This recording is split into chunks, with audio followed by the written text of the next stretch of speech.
दोस्तों, 2020 आ गया है और अगर आप अभी भी वही घिसे-पिटे बचत करो और कर्ज चुकाओ वाले फाइनेंशियल गोल्स बना रहे हैं, तो आप अपनी फाइनेंशियल जर्नी को सीरियस नहीं ले रहे हैं। 2026 सिर्फ सेविंग्स का नहीं, बल्कि स्मार्ट इन्वेस्टिंग और वेल्थ ऑप्टिमाइजेशन का साल है। फैक्ट ये है कि इन्फ्लेशन हर साल आपकी हार्ड अर्न्ड मनी की परचेसिंग पावर को कम कर रहा है, तो सिर्फ बैंक में पैसे रखना अब कोई स्मार्ट मूव नहीं है। इस साल का सबसे पहला और बड़ा गोल होना चाहिए ऑटोमेटेड डाइवर्सिफाइड पोर्टफोलियो बनाना। इसका मतलब है कि आप सिर्फ एक एसेट क्लास में इन्वेस्ट नहीं कर रहे, बल्कि stocks, bonds, real estate, rates के जरिए और इवन कुछ हाई पोटेंशियल ऑल्टरनेटिव इन्वेस्टमेंट्स में भी अपना पैसा लगा रहे हैं। सोल्यूशन, रोबो एडवाइजर्स का इस्तेमाल करें। ये प्लेटफॉर्म्स आपकी रिस्क टॉलरेंस और फाइनेंशियल गोल्स के हिसाब से ऑटोमेटिकली आपके पोर्टफोलियो को मैनेज और रीबैलेंस करते हैं, जिससे आपका टाइम बचता है और रिटर्न्स मैक्सिमाइज होते हैं। दूसरा मेगा गोल है इनकम स्ट्रीम डाइवर्सिफिकेशन।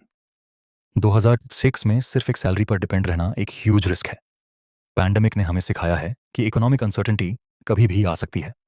इसका सॉल्यूशन साइड हसल्स और पैसिव इनकम अपॉर्चुनिटीज में है। अपनी स्किल्स को मोनेटाइज करें, फ्रीलांसिंग, ऑनलाइन कोर्सेज बेचना, डिजिटल प्रोडक्ट्स बनाना या फिर रेंटल प्रॉपर्टीज से इनकम जनरेट करना।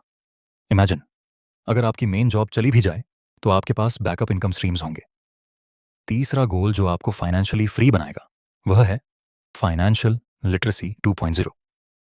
सिर्फ बेसिक्स जानना काफ़ी नहीं है, आपको एडवांस्ड कॉन्सेप्ट्स जैसे tax efficient investing, estate planning और बिहेवियरल फाइनेंस को समझना होगा।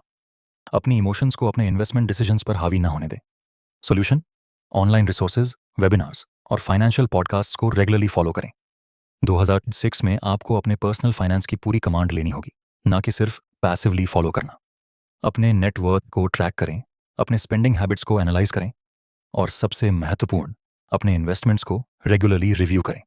अगर आप इन एडवांस्ड फाइनेंशियल स्ट्रैटेजीज को अडॉप्ट करेंगे तो 2021 के अंत तक आप सिर्फ फाइनेंशियली सिक्योर नहीं, बल्कि फाइनेंशियली पावरफुल महसूस करेंगे। इस साल केवल सेव न करें, अपनी वेल्थ को ग्रो करें।